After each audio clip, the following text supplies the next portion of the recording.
Hello guys, शिक्षाविद Prajapati YouTube channel पर आपका हार्दिक स्वागत एवं अभिनंदन। आज का एक बहुत ही बढ़िया कैप्सूल है एक प्रकार से, और हर एग्ज़ाम के अंदर इस टॉपिक से प्रश्न है वो पूछा जाता है।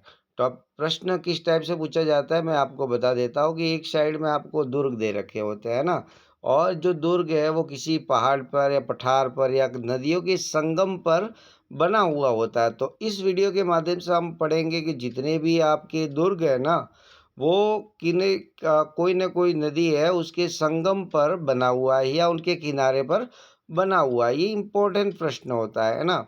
तो अपन इस वीडियो के माध्यम से आज समझने वाले हैं दुर्ग और उनके दुर्ग है वो किन किन नदियों के संगम पर या किन के तट पर बना हुआ है। ओके, तो सबसे पहला जो दुर्ग है हम पढ़ने वाले गागरोन दुर्ग के बारे में, ठीक है, चित्तौड़गढ़ दुर्ग के बारे में, सुवर्णगिरी दुर्ग के बारे में, भटनेर दुर्ग के बारे में, भैंसरोडगढ़ दुर्ग, शेरगढ़ जो बारह वाला और शेरगढ़ धौलपुर वाला है, और आठवां है अपन कोटा का किला।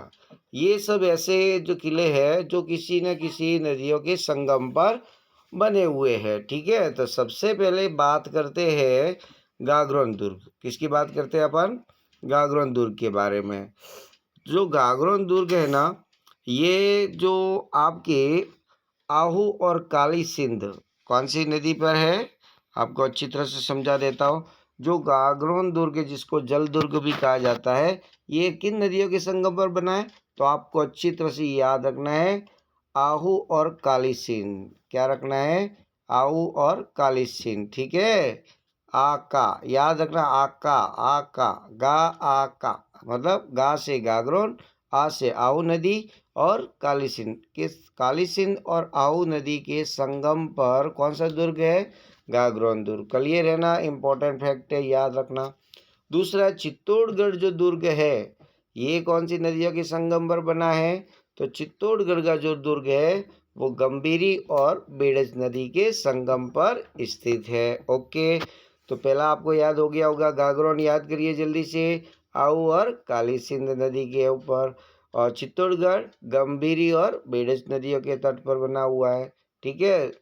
दो हमने किलों के बारे में पढ़ लिया।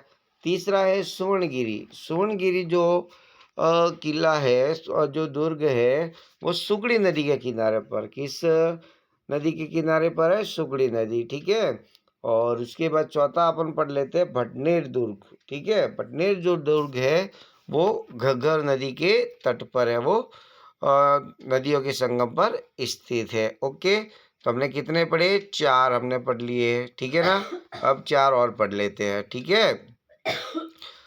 पांचवा है आपके भैंसरोडगढ़ दुर्ग। भैंसरोडगढ़ जो दुर्ग है वो कौन सी नदियों पर बना है? चंबल एवं बामनी नदी के संगम पर। भैंसरोडगढ़ किस पर बना हुआ है? चंबल एवं बामनी नदी के संगम पर। ओके, कितने हो गए आपके? 5 हो गए, है ना। भैंसरोडगढ़ कहाँ पर? चंबल और बामनी नदी के संगम पर। छठा जो है शेरगढ़, ये शेरगढ़ कौन सा? 12 वाला। 12 के अंदर जो शेरगढ़ किला है वो परवन नदी के किनारे पर, कौन सी नदी पर है? परवन नदी पर, ठीक है। और शेरगढ़ जो धौलपुर वाला है वो है आपके चंबल नदी के किनारे पर। और 8वां है आपका कोटा का किला। जो कोटा का किला है वो चंबल नदी के किनारे पर और संगम पर स्थित है। आई होप कि आपको वीडियो अच्छा लगा होगा, और कुछ फैक्ट और मैंने आपके लिए बनाए हैं वो भी आप एक बार देख लेते हैं, ठीक है। अब इस यहाँ पर कंपेरिजन की बात होती है, बहुत नाम एक जैसे है लेकिन अलग अलग जिले के अंदर है, ठीक है। सबसे पहला पूछा कि नौलखा महल की बात करें। नौलखा महल जो है वो कहाँ पर है? उदयपुर के अंदर है। अगर नवलखा किला के बारे में पूछा जाए, ठीक है, ये नौलखा किला कहाँ पर है? झालावाड़ के अंदर, ठीक है।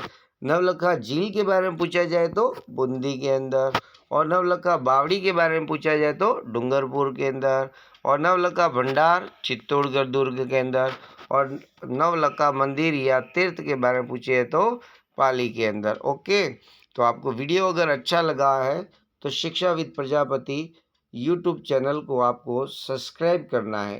क्या करना है? यूट्यूब चैनल को सब्सक्राइब करना है, और बेल आइकन को भी आपको क्या करना है? प्रेस करना है, ताकि जो भी वीडियो मैं अपलोड करूँगा उसका नोटिफिकेशन आपके पास में आता रहेगा, ठीक है ना।